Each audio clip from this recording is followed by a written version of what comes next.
بسم الله الرحمن الرحيم.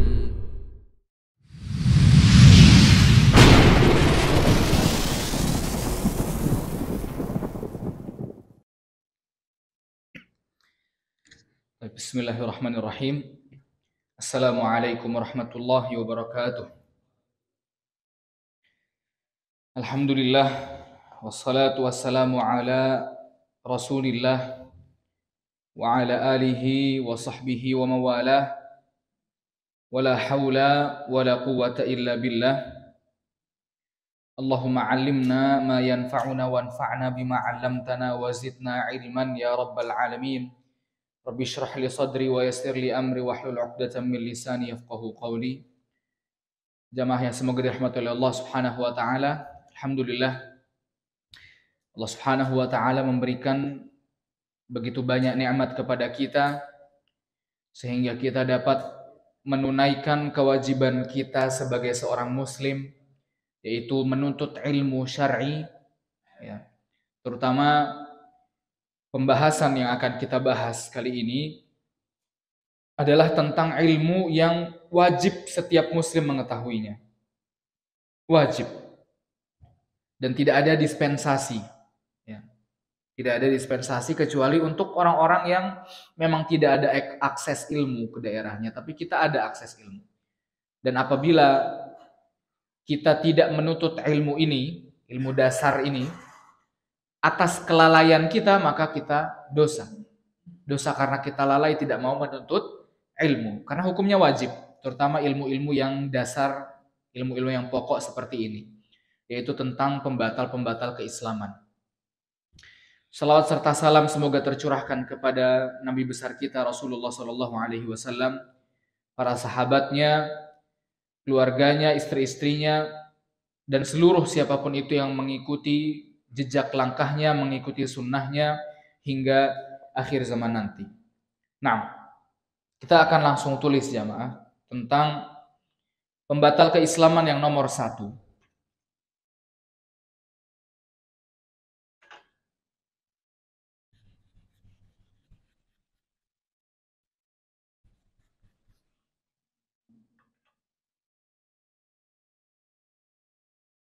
Nah, pembatal keislaman.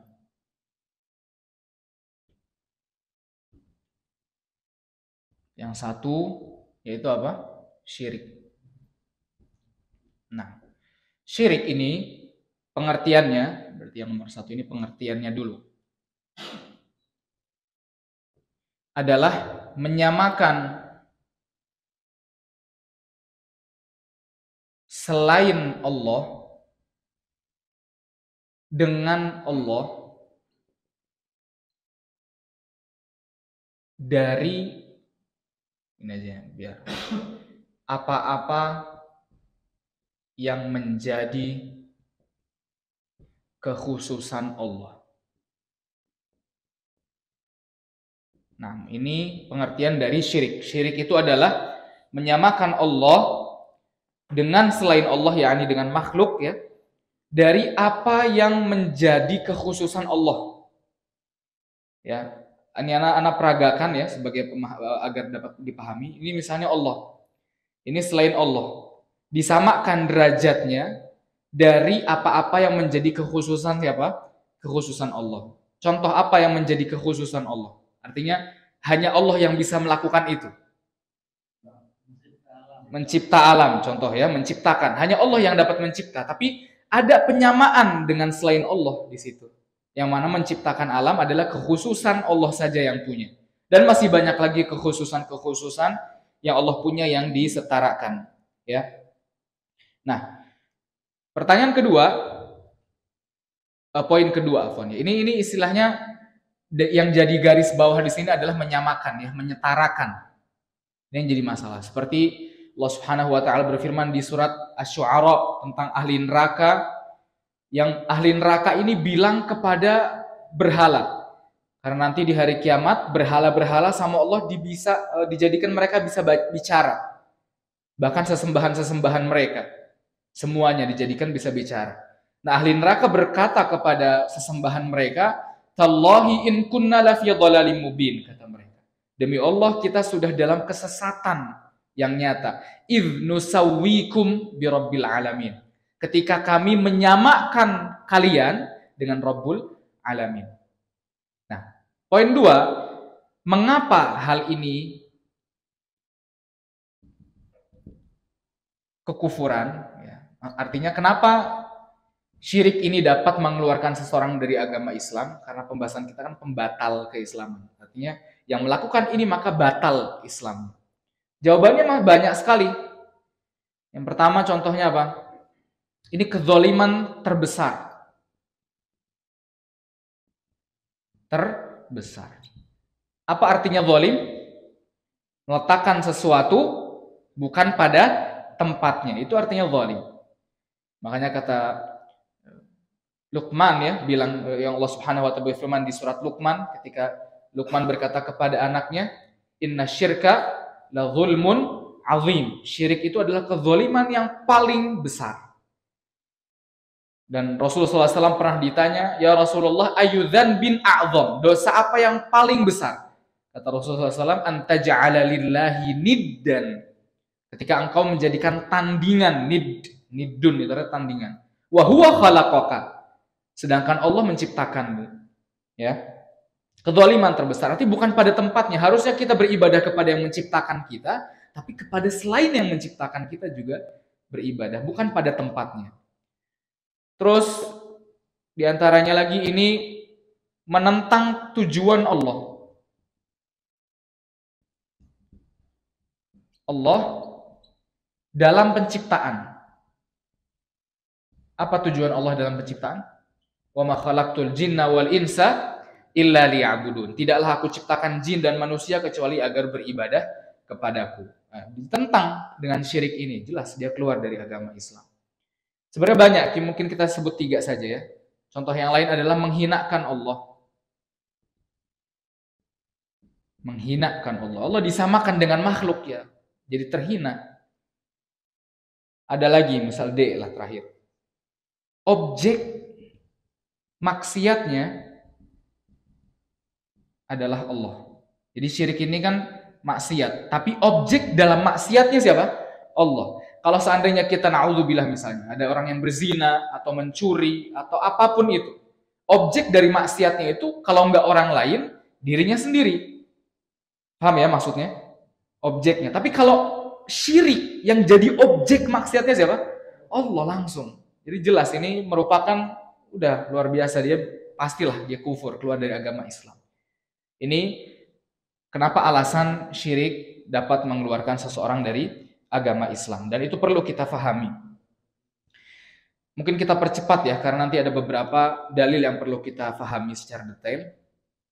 Nah, kita langsung ke macam-macam syirik aja.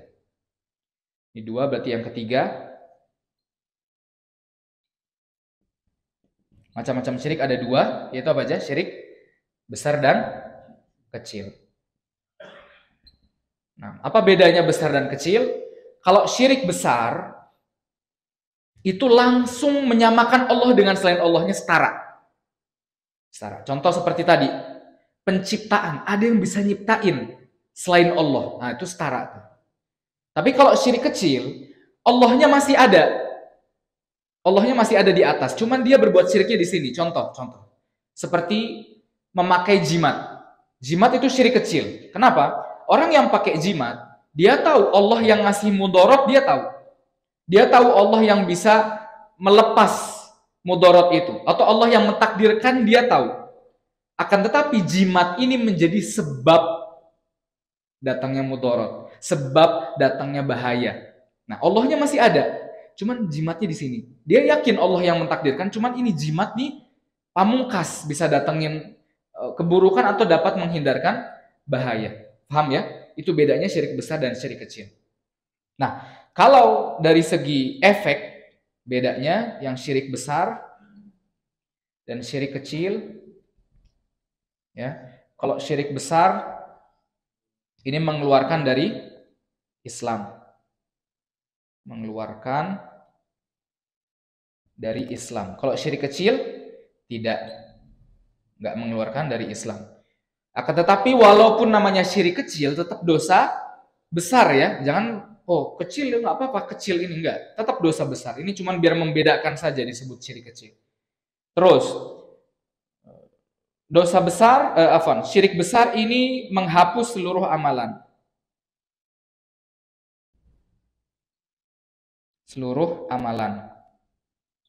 Nah, kalau syirik kecil tidak. Nah, di sini ada beberapa khilaf jamaah di menghapus seluruh amalan ini. Khilaf antara guru sama murid, antara Imam Malik, gurunya, dan muridnya siapa? Imam Syafi'i. Imam Malik bilang bahwa orang berbuat syirik, seketika itu, ketika dia berbuat syirik langsung terhapus semua amalannya. Tapi kalau Imam Syafi'i bilang enggak. Kalau dia mati baru kehapus seluruh amalannya. Paham ya bedanya? Nah, di sini ada peranakan dari khilaf ini, dari perbedaan pendapat. Di antara peranakannya adalah kalau ada orang yang dia sudah berhaji, artinya kewajiban hajinya udah selesai. Terus dia berbuat syirik. Terus dia taubat. Kira-kira kewajiban hajinya masih ada apa enggak? Paham ya? Artinya kalau dia sudah berbuat haji, jadi dulu dia belum syirik. Berbuat haji berarti kewajiban hajinya sudah gugur. Tapi ketika dia berbuat syirik, nah, terus dia taubat, gimana? Wajib hajinya masih ada apa tidak di situ? Nah, ini khilaf antara dua ulama ini, Imam Syafi'i dan Imam Malik. Imam Malik bilang enggak, terhapus semuanya karena dia berbuat syirik. Jadi kalau terhapus semuanya, jadi hajinya ini seakan-akan nggak pernah dia lakukan. Terhapus hajinya. Kata Imam Syafi'i, enggak. Ini termasuk ada di ayat. Ya, kata Allah Subhanahu wa taala, fayamut wa huwa kafirun faulaika habitat a'maluhum. Barang siapa yang berbuat syirik, wa may yusyrik bi ana lupa ayat sebentar. Fayamut wa huwa kafirun.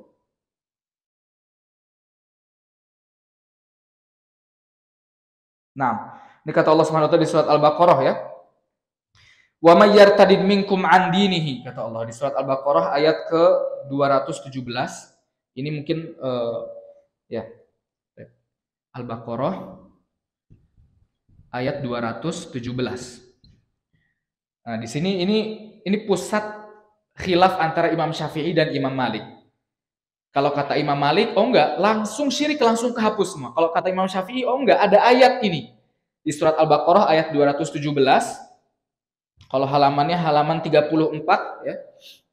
Kata Allah, "Wa man yartadid minkum an dinihi." Barang siapa yang keluar dari kalian dari agamanya, artinya murtad ya.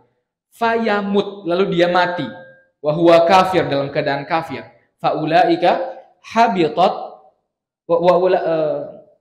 faulaika habitat a'maluhum fid dunya wal akhirah wa ulaika ashabun nar hum fiha khalidun. Maka mereka dihapus. Habitat a'maluhum, amalan mereka dihapus. Tapi di sini ada kata fayamutnya. Ia apa? Mati. Jadi terhapus amalannya kalau dia mati. Iya. Jadi mati dalam keadaan berbuat syirik, baru kehapus semua amalannya. Ini kata Imam Syafi'i. Karena ada ayat lain di surat Az-Zumar, kata Allah SWT, "La in asyrakta la yahbatanna 'amaluk." Kalau kau berbuat syirik, terhapus, la yahbatanna, langsung terhapus amalanmu. Di ayat lain begitu. Nah, kalau dalam perdalilan ada dalil yang mutlak itu yang umum. Terus ada juga dalil yang sama pembahasannya, kaitannya, tapi lebih detail. Dalam bahasa Arabnya namanya muqayyad. Maka yang dipakai yang lebih detail ini. Nah, ayat yang di surat Az-Zumar tadi nggak detail. Barang siapa berbuat syirik lalu terhapus amalannya. Kata Imam Syafi'i, ada ayat di surat Al-Baqarah yang lebih detail. Berbuat syirik lalu ia mati, baru terhapus amalannya. Nah, Ana belum bisa merojihkan jamaah karena pembahasannya kuat, pendapat dua-duanya kuat. Cuman Ana lebih condong ke Imam Malik. Imam Malik yang bilang bahwa berbuat syirik langsung terhapus semuanya. Karena kalau dia pernah berbuat haji, terus dia berbuat syirik, ya konsekuensi dari syirik itu terhapus semuanya amalannya. Ya siapa suruh berbuat syirik gitu, dia harus haji lagi. Jadi itu tanggungan dari perbuatan syiriknya. Terus menghapus seluruh amalan, terus kekal ya. Kalau ini kekal di neraka. Ini kekal di neraka kalau mati dalam belum bertobat ya. Kalau sudah bertobat semua dosa terhapus. Kekal di neraka, terus tidak diampuni, ya.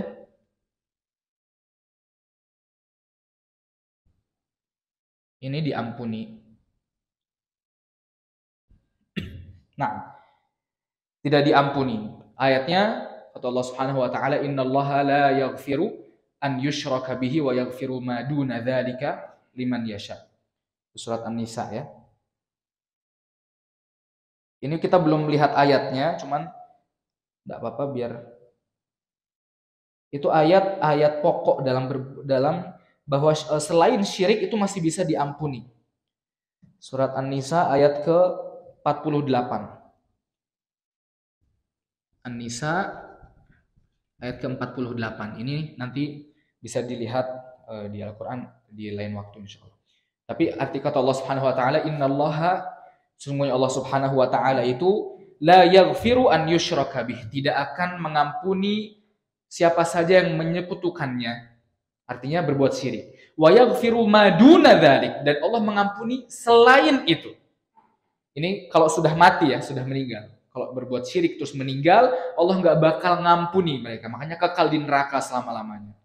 Dan selain itu dosa sebesar apapun, ada kemungkinan Allah ampuni. Walaupun mereka terancam dengan neraka, terancam azab, tapi ada kemungkinan Allah Subhanahu wa taala dapat mengampuni.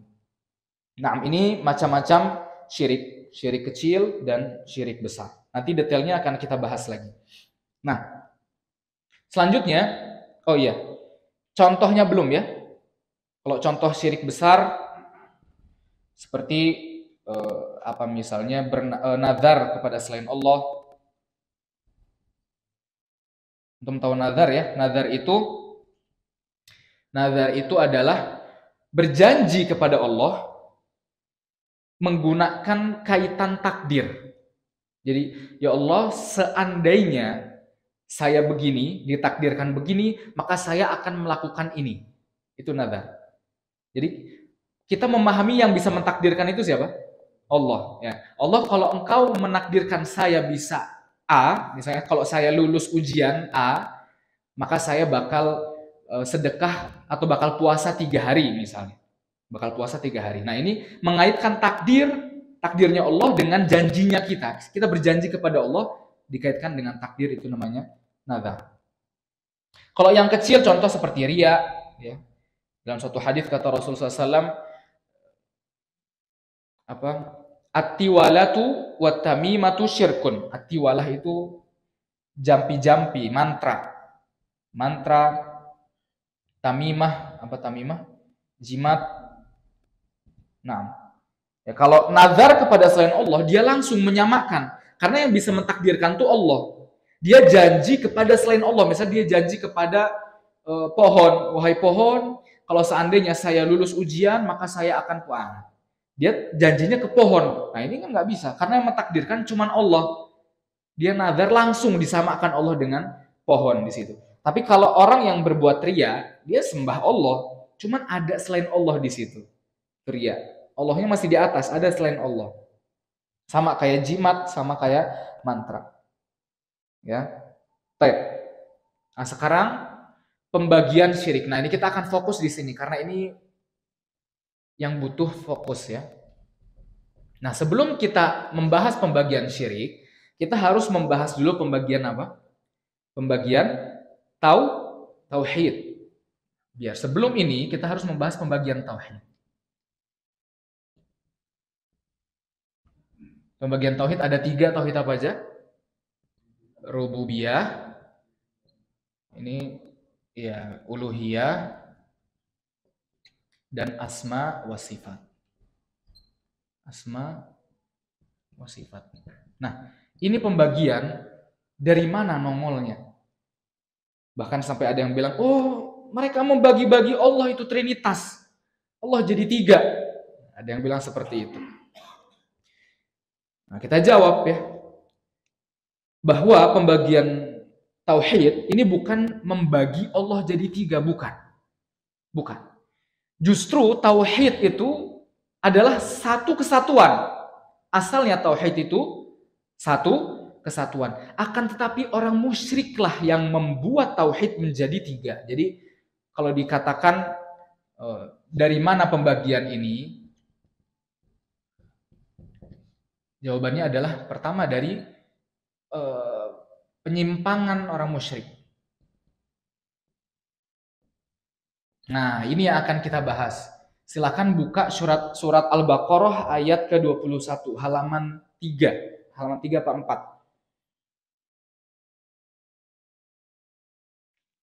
4? Halaman 4 ya. Al-Baqarah ayat 21, halaman ke-4. Nah, kita lagi ngebahas tentang dari mana muncul pembagian tauhid ini. Sudah dapat halaman 4 ayat 21, depannya ya ayuhan nasu ubudu. Baik. Nah, antum melihat terjemahannya. Kalau di Al-Qur'an ya ayatnya ya ayuhan nasu ubudu rabbakum. Ini kata para ulama ini adalah perintah pertama di dalam Al-Qur'an, perintah untuk umum ya. Kalau perintah untuk Rasulullah kan pertama Iqra. Tapi ini perintah pertama untuk seluruh manusia adalah ini. Wahai para manusia, sembahlah Tuhan kalian. Nah, di sini perintahnya disuruh apa? Sembah. Nah, berarti para manusia di sini mereka menyelewengnya dalam masalah menyembah. Di sini ya kita ini ibadah ya. Ya ayuhan nasu ubudu rabbakum. Sembahlah Rabb kalian. Nah, baru sama Allah Subhanahu wa taala dikasih dalil. Siapa Tuhan kalian yang perlu kalian sembah itu? Yaitu alladzi ya, Tuhanmu yang telah menciptakanmu dan orang-orang yang sebelum kamu agar kamu bertakwa. Artinya bahwa mereka itu yang dijadikan yakni orang musyrikin itu meyakini bahwa Allah yang alladzi khalaqakum walladzina min qablikum. Orang-orang musyrikin tahu Allah itu menciptakan mereka dan orang-orang sebelum mereka. Tapi Allah di sini memerintahkan mereka untuk apa? Ya ayuhan nasu ubudu. Sembahlah Rabb kalian. Paham maksudnya? Jadi ada dua sisi. Mereka bermasalah dalam masalah beribadah, wa'budu rabbakum, tapi mereka meyakini bahwa mereka yang menciptakan mereka siapa? Allah. Nah, di ayat selanjutnya Allah ngasih tahu nih. Allazi, dialah yang menjadikan bumi sebagai hamparan bagimu dan langit sebagai atap, dan dialah yang menurunkan air hujan dari langit, lalu dia hasilkan dengan hujan itu segala buah-buahan sebagai rizki untukmu. Karena itu janganlah kamu mengadakan tandingan-tandingan bagi Allah, padahal kamu mengetahui. Jadi Allah ngasih tahu nih, Allah sudah menjadikan bumi ini hamparan, langit sebagai atap. Alladzi ja'ala lakumul arda firasya was sama wa anzala minas sama'i ma'an. Allah udah turunkan hujan dijadikan rezeki untuk kalian. Kalian tahu, tapi fala taj'alu lillahi andadan. Jangan jadikan selain Allah sebagai tandingan-tandingan. Nah, tandingan dari mana? Dari tadi perintah yang ayat sebelumnya, u'budu rabbakum, tandingan dalam peribadahan. Makanya kata Allah, wa antum ta'lamun, sedangkan kalian tahu. Tahu apa? Tahu Allah yang menciptakan. Allah yang menghamparkan bumi. Allah yang menjadikan langit sebagai atap. Kalian tahu, tapi kalian tidak menyembah. Berarti di sini dibedakan antara menyembah Allah dan meyakini penciptaan-penciptaan Allah. Paham? Ini dalil yang paling detail masalah itu. Ini dalil pertama, surat Al-Baqarah ayat 21 dan 22. Tentang ini ya, tentang pembagian tauhid. Nah, dalil yang kedua ada di surat Yusuf ayat 106. Sebentar.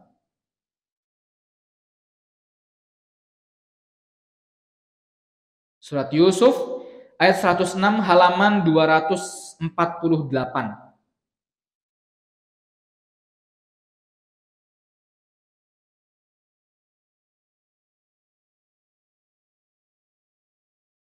Halaman 248. Yusuf ayat 106.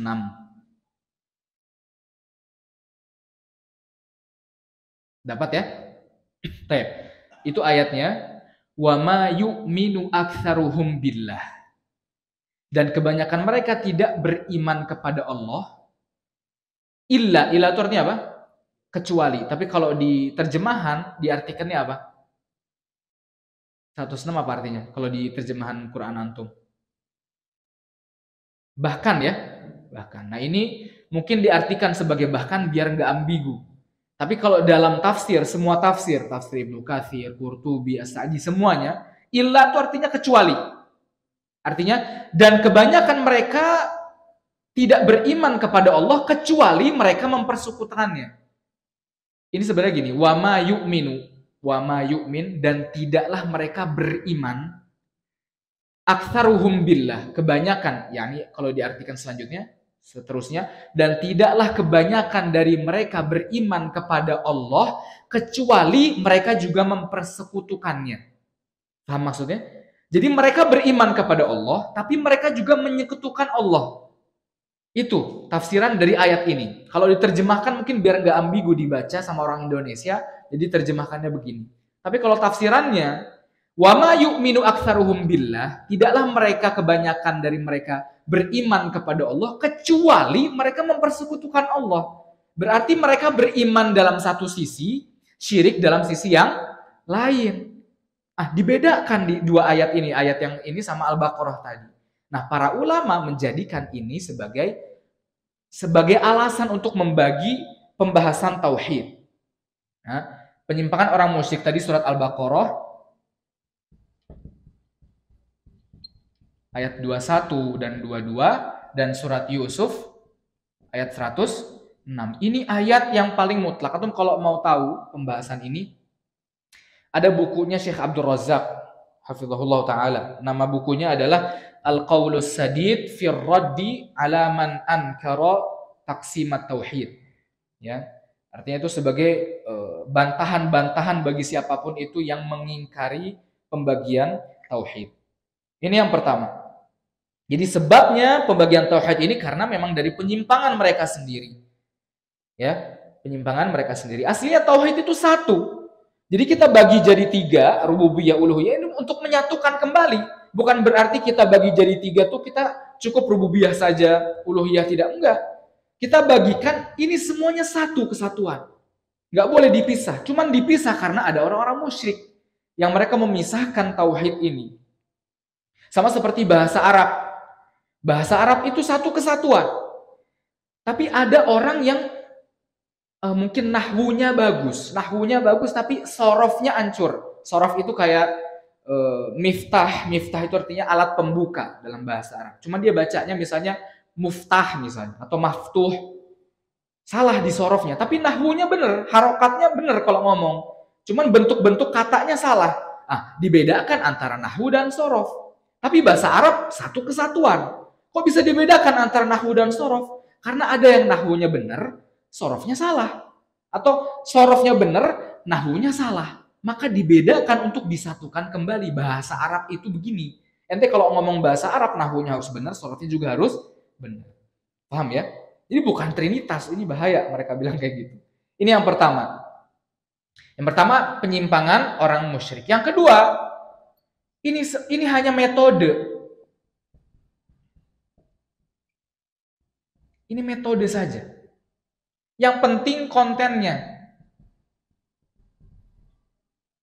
Ini tuh cuman metode pembagian tauhid. Metode aja biar mempermudah. Biar kita gampang. Seperti Rasul SAW pernah nggak ada dalam satu dalil pun. Nggak ada, jawabannya nggak ada. Satu dalil bahkan yang lemah pun. Nggak pernah disebutin Rasul SAW membagi hukum agama Islam jadi 5.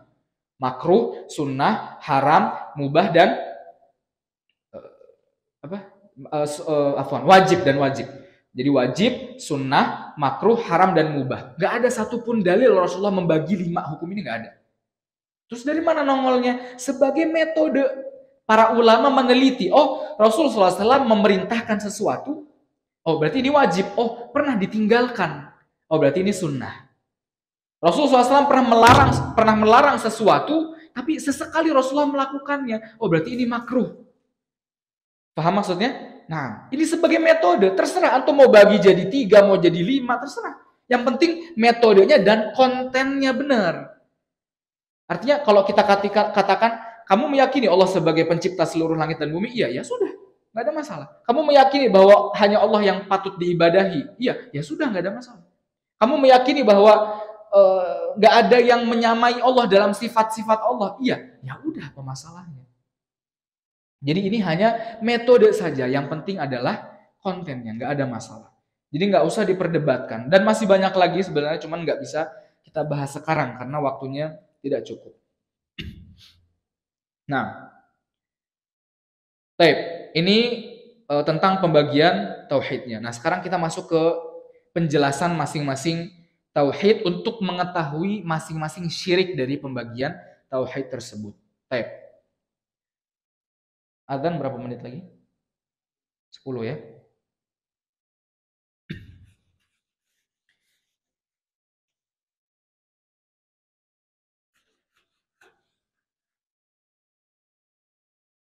Kalau Ana bicara kecepatan, bisa bilang ya. Karena terkadang Ana ngajar anak-anak SMA, jadi mereka nyangkutnya kalau ngomongnya cepat. Sekarang kita masuk ke tauhid yang pertama, yaitu apa? Rububiyah. Rububiyah ini dari kata Rob. Rob itu artinya pencipta. Pencipta, Rob, rububiyah. Nah, rububiyah ini punya rukun. Rukunnya ada 3. Yang pertama adalah al-khalqu, penciptaan. Yang kedua adalah al-mulku, kepemilikan. Yang ketiga adalah at-tadbir, pengaturan. Ini masuk ke rububiyah. Artinya yang menciptakan segala sesuatu hanyalah siapa? Allah.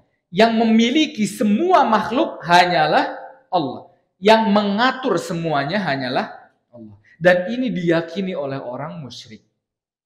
Di Al-Quran banyak. Wala in sa'altahum man khalaqahum la yaqulunna Allah. Kalau engkau tanya siapa yang menciptakan kalian, mereka bilang siapa? Allah. Tahu mereka Allah yang menciptakan.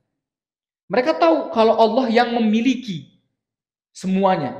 Mereka tahu yang mengatur, Allah tahu mereka. Allah yang menyembuhkan, Allah yang ngasih rizki, mereka tahu. Ini namanya apa?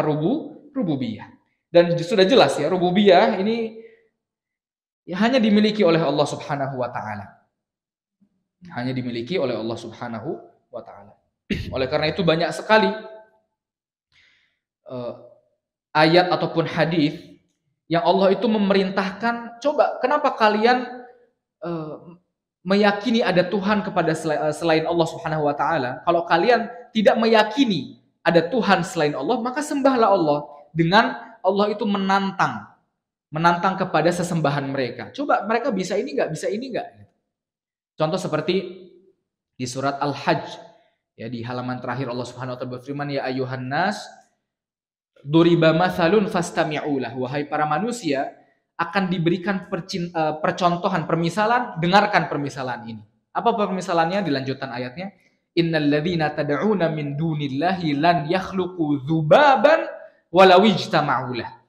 Sesungguhnya yang kalian sembah kepada selain Allah, mereka nggak bakal bisa menciptakan lalat walaupun semuanya saling bahu-membahu, semuanya bersatu padu, nggak bisa menciptakan seekor lalat. Ini masuk ke rububiyah, yang ciptakan cuma Allah. Ya, al-khalqu. Atau ada riwayat hadis ya, riwayat Bukhari Muslim, ketika ada seseorang yang menggambar, ya, ada gambar makhluk, gambar manusia secara utuh. Nah, terus Rasulullah SAW menyampaikan hadis qudsi, menyampaikan firman Allah Subhanahu wa taala. Kata Allah Subhanahu wa taala dalam hadis tersebut,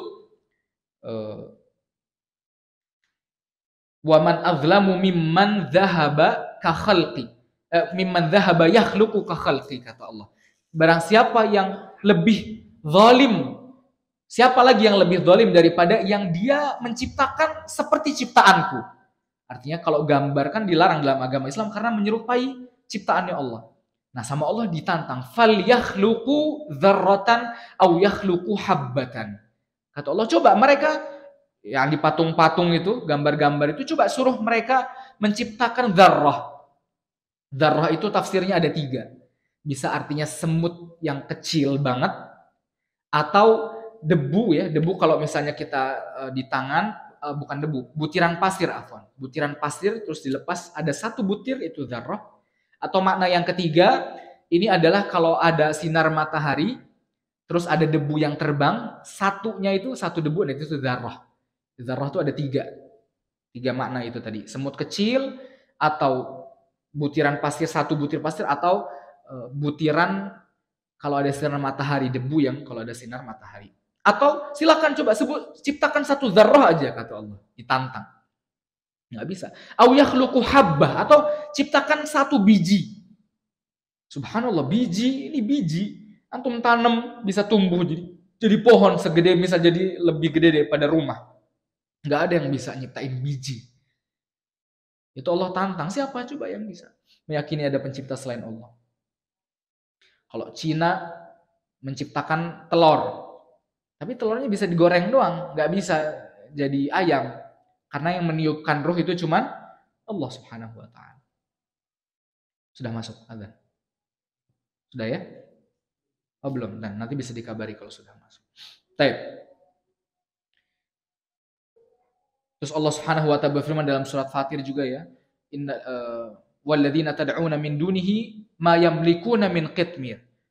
Siapapun yang kalian sembah selain Allah, mereka nggak memiliki walaupun qitmir. Qitmir itu kalau di kurma ada putih-putihnya itu, ada selaputnya.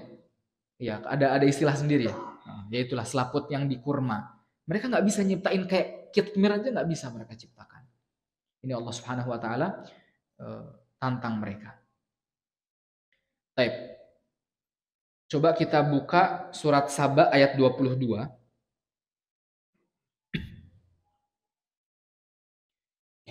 Surat Saba.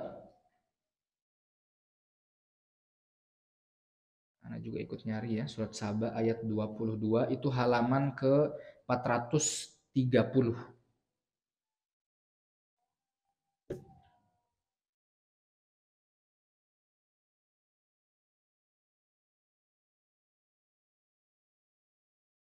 Sudah dapat ya?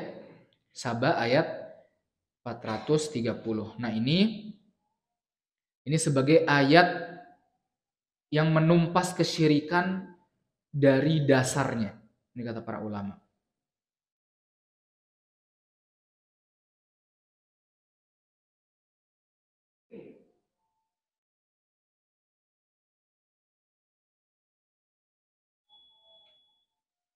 Baik, kita bahas setelah azan ya. Nah, tafadhol. Kita lanjutkan.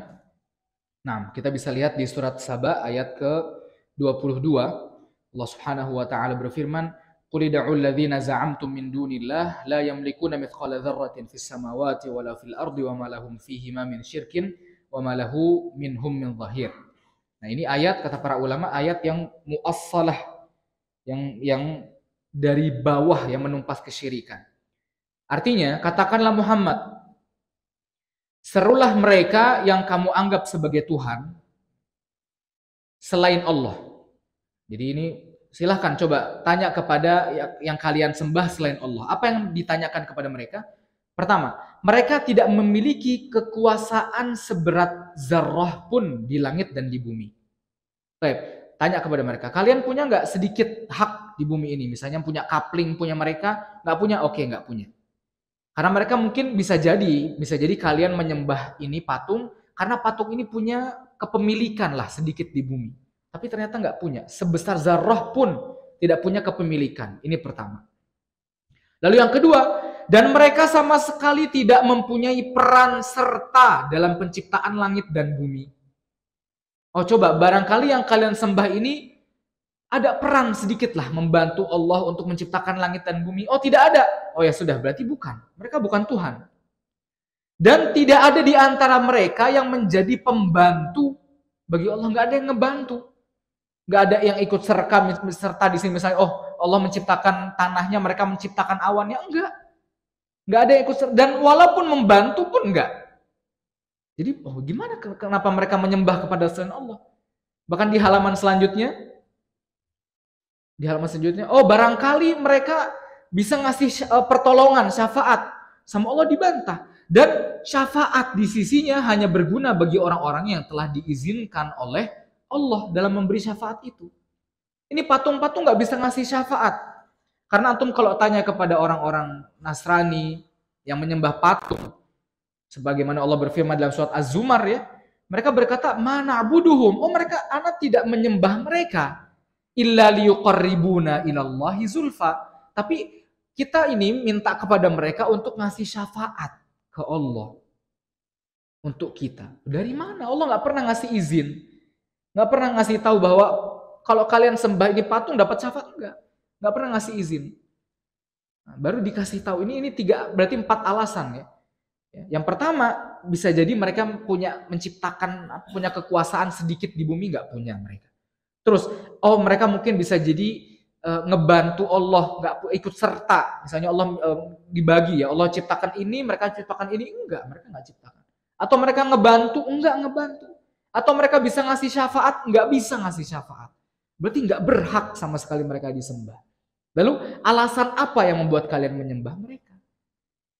Karena semuanya udah dibantah di ayat ini. 4 dalilnya mereka nggak bisa. Nggak ada yang berhak disembah selain Allah Subhanahu wa Ta'ala. Nah, sekarang kita masuk ke syirik rububiyah.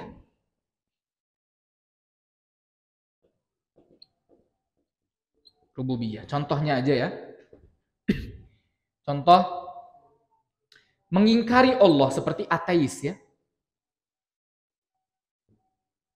Mengingkari Allah seperti ateis. Nanti kita bahas. Ada juga yang meyakini Allah berbilang.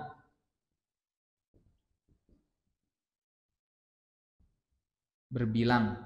Seperti orang-orang Nasrani Yahudi yang bilang Allah 3. Terus ada Tuhan selain Allah misalnya.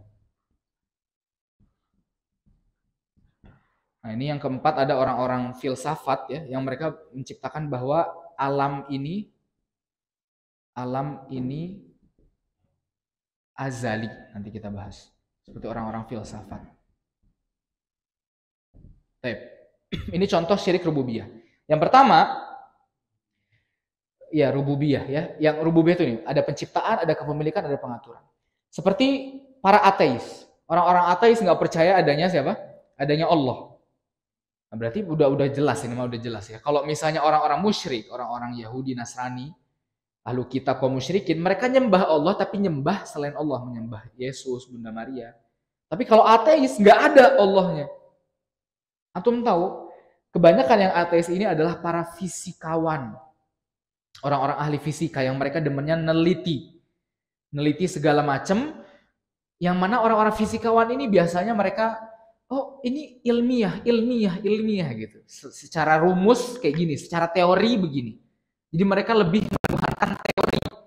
Padahal teori ini nggak bisa dipraktekkan. Seperti orang-orang ateis ini nggak beriman bahwa Allah menciptakan. Yang menciptakan langit dan bumi ini, langit bumi ini munculnya dari apa? Tahu orang ateis bilang apa? Dari teori Big Bang. Itu diajarin ke kita dari kita SD di buku-buku. Apa itu teori Big Bang? Ada 2 benda gitu ya. Yang satu meledak, yang satu nggak meledak. Terus yang meledak meliputi jadi orbit. Antum tahu kalau antum tanya kepada mereka, loh ini kok bisa kok bisa meledak, yang satu nggak meledak? Lah ini dua-duanya yang benda ini dari mana? Jawaban mereka apa? Ujuk-ujuk. Kebetulan. Iya, antum tanya. Dan itu terjadi. Kalau ditanya ini dari mana? Kebetulan. Itu semua terjadi kebetulan. Subhanallah, kebetulan. Padahal mereka bilang segala sesuatu harus sesuai teori ilmiah. Tapi ini nggak ilmiah. Siapa yang bilang ini baju kebetulan? Nggak ilmiah. Ada lagi, kalau di SD tuh ya diajarin, anak lupa apa teorinya namanya. Tapi intinya ada suatu senyawa dari langit, terus kena petir, terus itu jatuh ke laut. Terus senyawa itu berubah dengan berbagai macam. Ada yang keluar dari laut, bisa jadi monyet, bisa jadi serigala, bisa jadi manusia. Kalau yang di laut bisa jadi ikan laut dan sebagainya macam. Kita tanya, loh yang ciptakan petir ini siapa? Ujuk-ujuk. Tiba-tiba. Lah ini laut dari mana? Ujuk-ujuk ada laut. Nah ini nggak masuk akal, memang udah jelas nggak masuk akal. Subhanallahnya yang begini itu para fisikawan. Ujuk-ujuk teorinya. Antum lempar palanya pakai martil bel benjol. Kenapa dilempar? Ujuk-ujuk. Teorinya gitu, ujuk-ujuk. Tuhannya mereka siapa? Ujuk-ujuk Tuhannya mereka. Gimana ujuk-ujuk? Ini kita badan kita subhanallah serapih ini sama Allah. Kan ada yang mendesain. Pasti ada yang mendesain. Jantung kenapa di dalam? Kenapa jantung nggak di luar? Bayangin kalau jantung di luar, orang ngambek sama antum, dipegang jantungnya mati langsung. Orang kesel. Ini mata kenapa di sini? Kenapa nggak di belakang? Ini hidung kenapa di sini? Kenapa nggak di pala?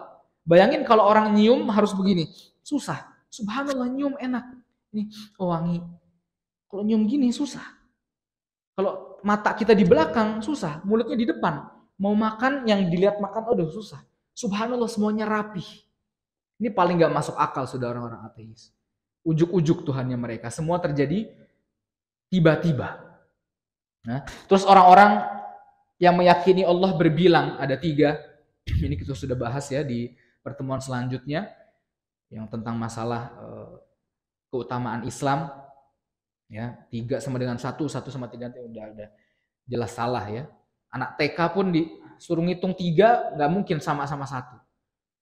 Antum kalau beli misalnya beli sepatu harganya 300.000, antum bayar 100.000. Loh kenapa bayar 100? 1 sama dengan 3. Ditabuk antum pakai sepatu palanya. Nggak masuk akal. 1 nggak sama seperti 3. Atau ada Tuhan selain Allah. Yang pertama kali mengaku sebagai Tuhan siapa? Tahu nggak? Iya benar, Namrud. Di surat Al-Baqarah coba antum lihat ya.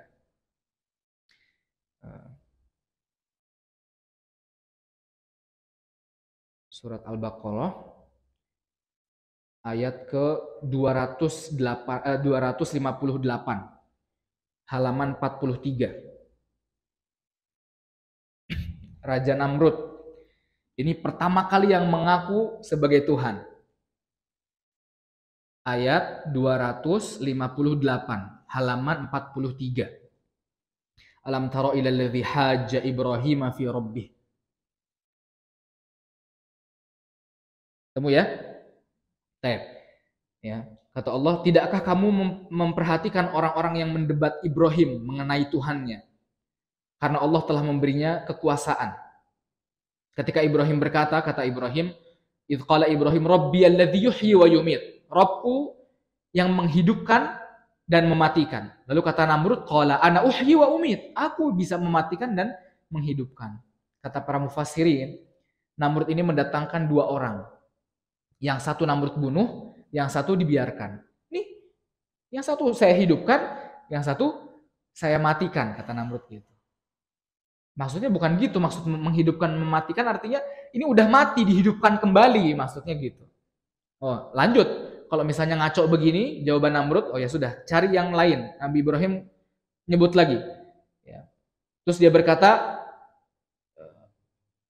qala Ibrahim fa innallaha ya'ti bisyamsi minal masyriq fa'ti biha minal maghrib fabuhital ladzi kafar. Kata Ibrahim, Allah itu ya, menerbitkan matahari dari timur, maka terbitkan matahari dari barat, maka bingunglah orang yang kafir itu, yakni Raja Namrud.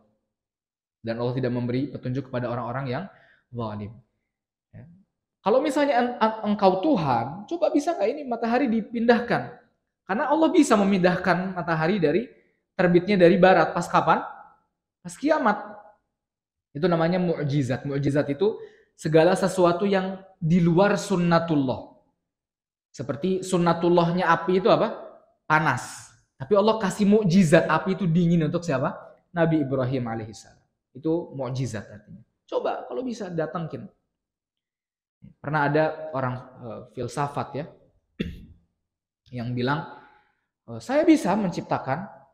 Ini saya misalnya orang filsafat ini naruh kayak sampah ya di satu botol, terus ke murid-muridnya, wahai murid-muridku, ini lihat, saya bisa menciptakan. Nanti sebentar lagi atau besok akan muncul yang saya ciptakan itu. Atau besoknya muncul belatung di situ. Nah, saya sudah bisa menciptakan, gampang menciptakan, kata guru ini.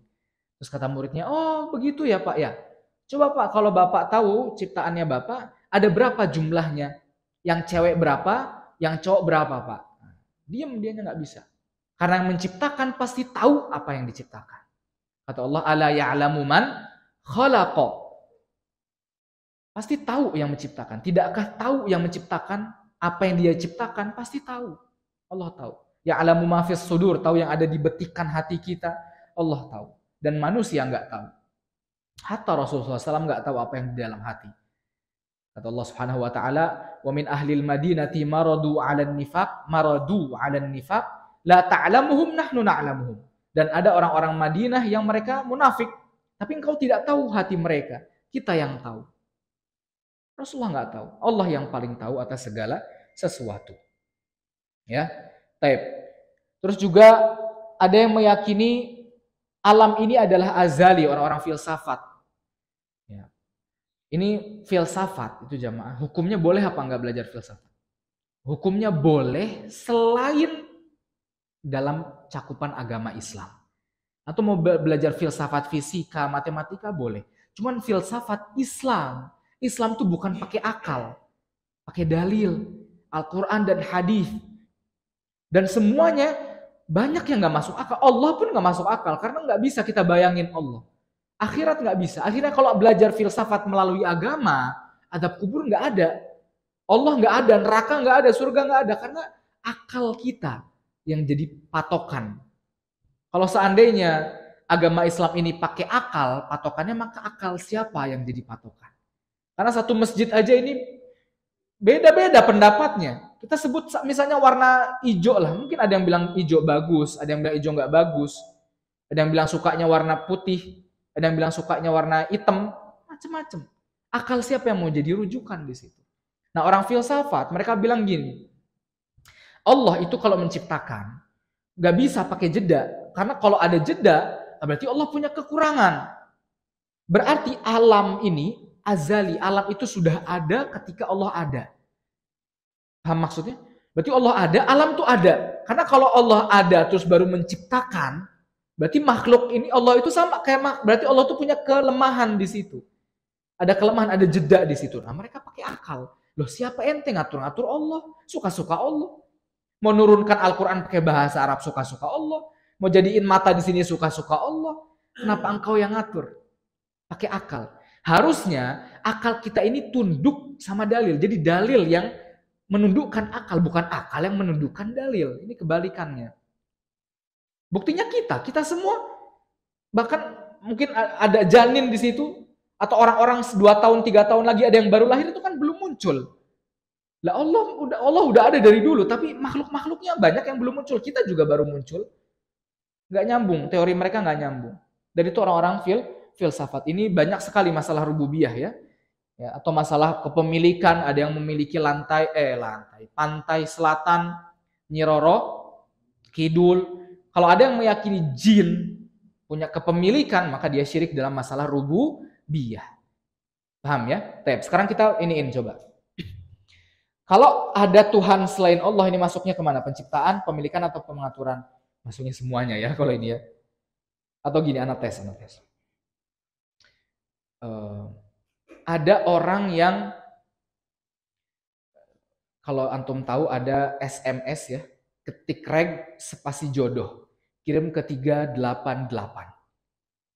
Tahu ya? Artinya kalau kita kirim ke 388, ketik jodoh ke 388, otomatis auto dapat jodoh gitu. Nah, ini masuk ke syirik yang mana? Ini rububiyah yang mana? Penciptaan, pemilikan, atau pengaturan?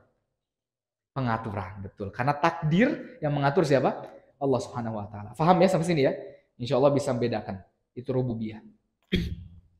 Nah, itu tentang rububiyah. Atau juga ada orang-orang sufi ya, mereka meyakini ada seorang yang ada ulama, anda lupa namanya, ulama yang meyakini dikasih kun sama Allah. Kun, artinya kun, kalau dia bilang kun, maka jadi. Begitu. Nah, ini bahaya ini. Ini juga masuk ke ini ya. Berarti masuk ke mana? Penciptaan ya. Penciptaan masuk ke semuanya, pengaturan juga. Kun fayakun. Ini subhanallah, nggak ada. Rasul SAW aja nggak dikasih kun. Kalau Rasul punya kun, ngapain perang sama orang musyrik? Ya, kalau gitu kun, hancur semua. Kun semuanya muslim semua, nggak bisa. Ini sudah jelas salahnya. Itu yang masalah rububiyah. Nah sekarang masalah uluhiyah. Yang kedua, ini mungkin biar gampang ABC aja. C, D. Rububiyah, uluhiyah, sorry.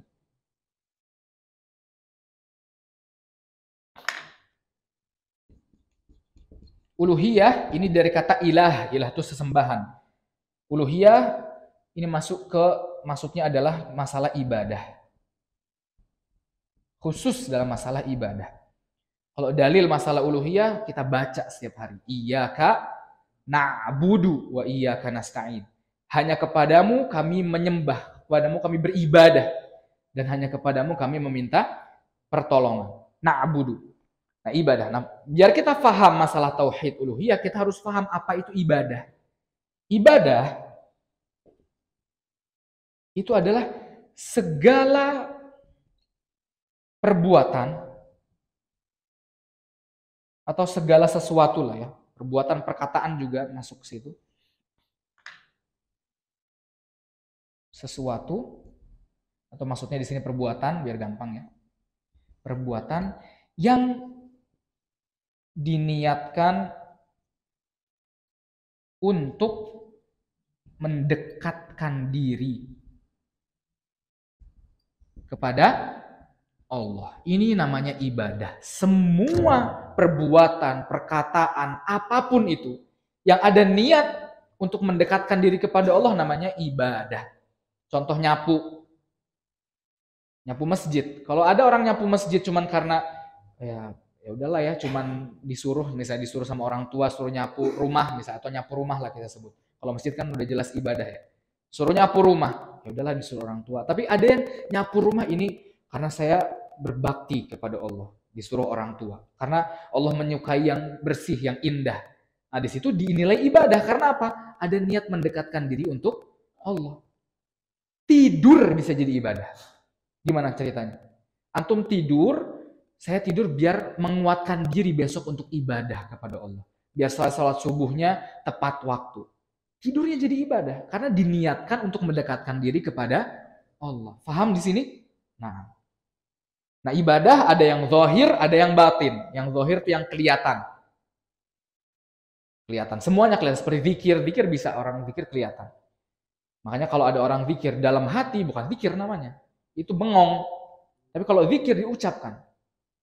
Puasa bisa kelihatan orang puasa, antum puasa. Yang nggak kelihatan, contoh seperti tawakal, amalan hati.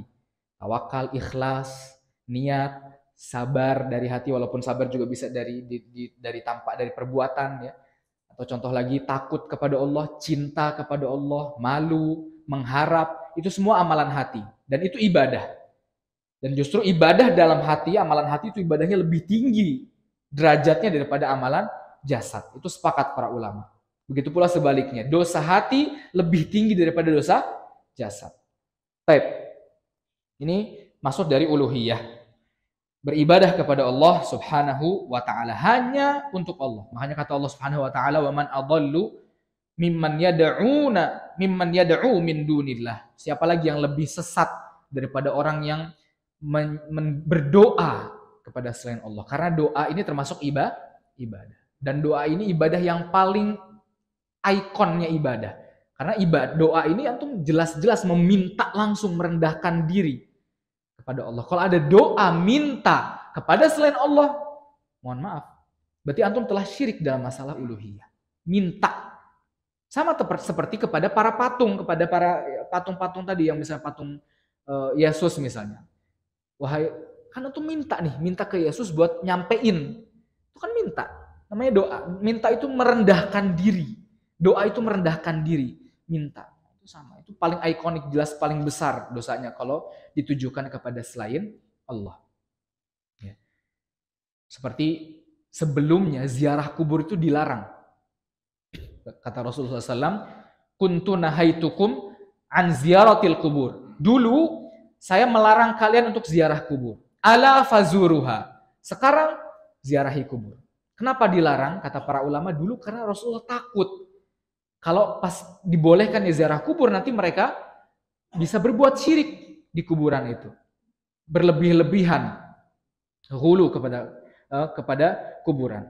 Makanya kata Imam Asy-Syaukani rahimahullah bahwa al-aslu fi syirk itu adalah al-ghulu fi salihin. Ya. Usul pokoknya syirik itu adalah ghulu, berlebih-lebihan kepada orang-orang saleh. Berlebih-lebihan. Sehingga nggak boleh dibangun kuburan, nggak boleh dikasih lampu khusus, nggak boleh dikasih misalnya rumah atap, nggak boleh.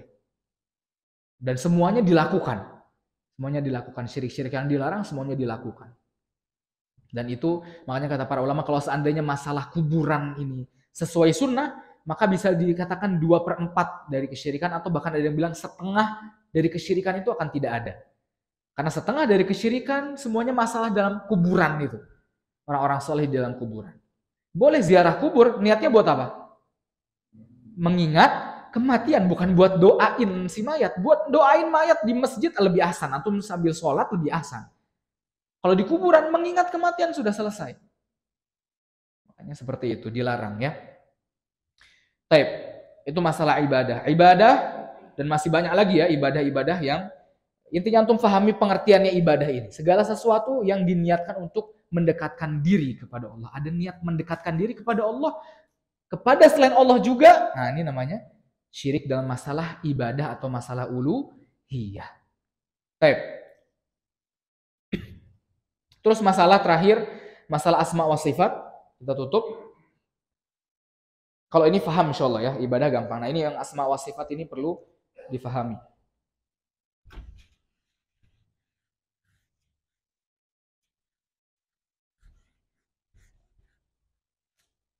Asma itu artinya apa? Asma itu nama-nama. Sifat, ya sifat. Wa itu dan.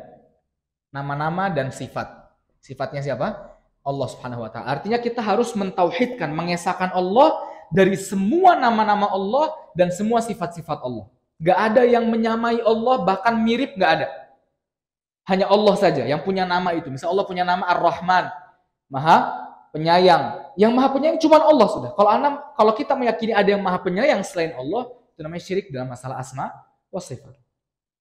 Atau masalah sifat. Sifat. Allah punya sifat macam-macam. Kalau ada orang yang memiripkan sifat Allah dengan selain Allah, namanya musyabbihah.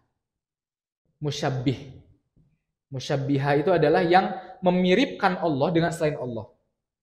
Memiripkan Allah dengan selain Allah. Ini. Allah punya sifat ini, Allah punya sifat melihat. Makanya kata Allah di Allah Subhanahu berfirman, "Laisa kamitslihi syai'un wa huwa as-sami' al-basir." Tidak ada yang seperti Allah Subhanahu wa taala apapun, dan Allah Maha mendengar. Berarti Allah bisa mendengar. Iya, cuman pendengarannya nggak bisa seperti kita. Nggak sama kayak kita. Karena kita nggak pernah ngelihat Allah.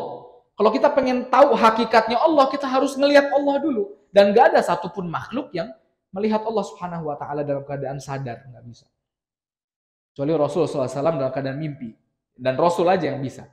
Tapi kalau sadar nggak bisa.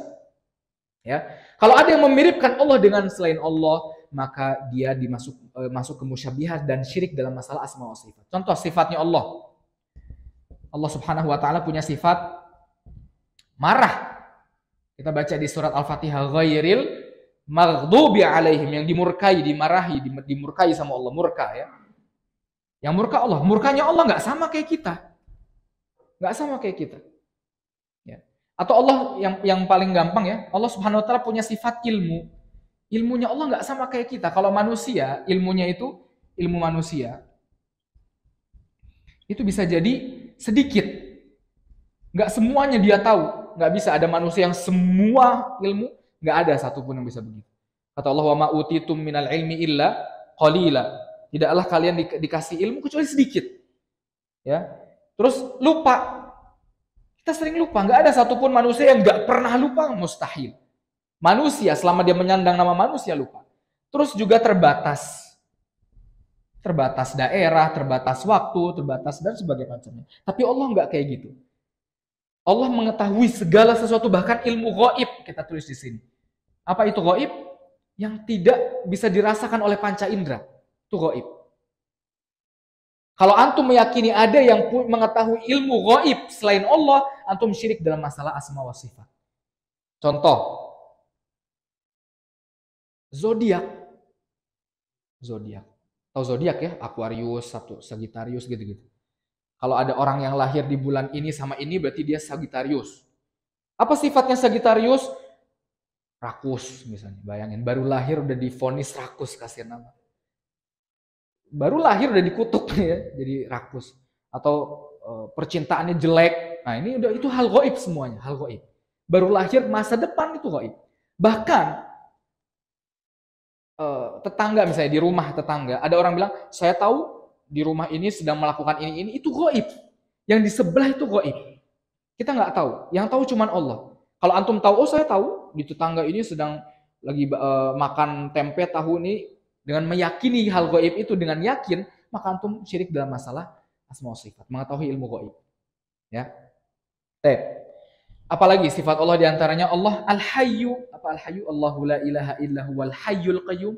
Maha hidup. Allah hidup. Maha hidup. Cuman hidupnya Allah nggak sama kayak kita. Makhluk juga hidup. Cuman nggak sama kayak kita. Nggak bisa kita samakan. Allah juga bersuara. Banyak di Al-Quran dialog Allah dengan para nabi. Allah berdialog dengan Nabi Musa.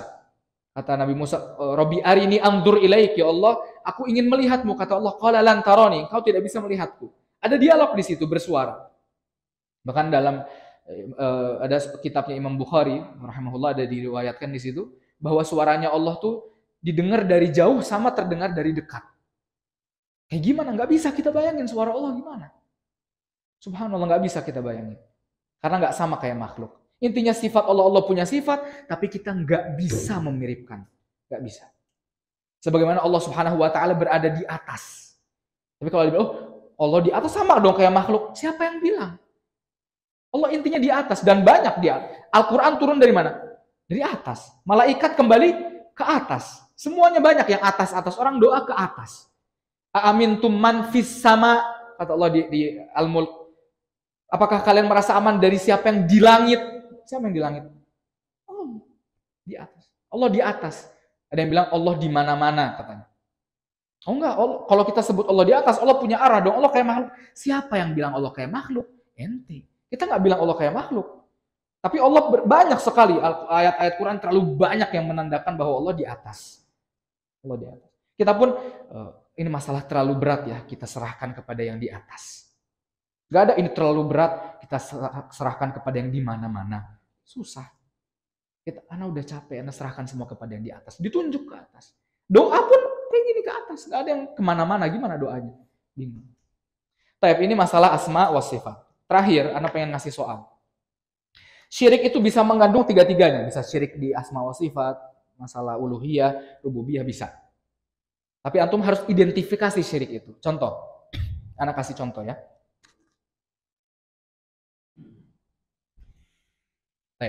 Ada orang naik kapal. Ini orang ya, naik kapal misalnya gini. Tahu-tahu ada badai besar. Terus orang ini berdoa kepada Syekh Kiai Jailani misalnya. Doanya dia apa? Wahai Syekh Kiai Jailani, tolong redakan badai ini. Paham contohnya ya? Ada orang naik kapal, ada badai gede, terus dia doa, ya Syekh Jailani, tolong redakan kapal ini. Syirik apa aja yang terkandung dalam contoh ini? Rububiyah. Siapa yang jawab rububiyah? Dari mananya?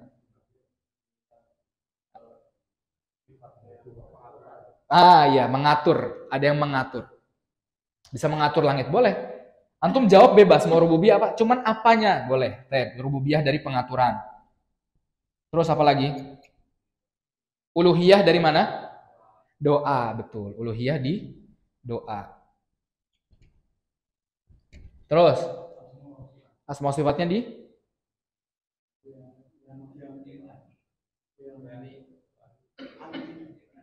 mengetahui ilmu ghaib. Karena Ahmad Jalani udah meninggal. Tapi dia doa seakan-akan Ahmad Jalani tahu kalau ini terjadi. Nah, gitu. Ilmu ghaib. Nah, itulah intinya. Paham insya Allah ya? Nah, ini semuanya buat mempermudah kita memahami kesyirikan ini, pembagian ini. Bukan berarti pembagian ada 3, berarti Allahnya ada 3. Itu sudah kita bahas. Sampai sini aja. Semoga bermanfaat. Kita tutup dengan kafaratul majlis. Subhanakallahumma bihamdik. Asyhadu an la ilaha illa anta. Astaghfiruka wa atubu ilaik. Assalamualaikum warahmatullahi wabarakatuh.